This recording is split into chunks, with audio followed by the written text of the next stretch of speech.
how to use new energy saver mode on Windows 11. Hey everyone, welcome back to the channel. If you are new here, don't forget to hit the subscribe button and turn on the notification bell to not miss any updates. So today I'm going to show you how you can use the energy saver mode and reduce your carbon footprint. For that, you'll need to go to the settings app and then go ahead and open it up.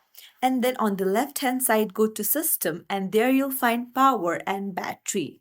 Tap on it and here you can see energy recommendations.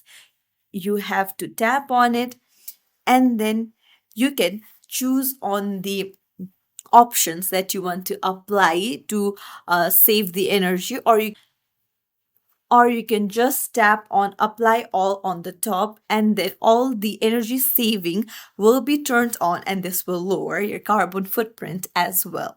If you found this tutorial helpful, don't forget to like and subscribe to our channel for more tips and tricks. Thank you for watching.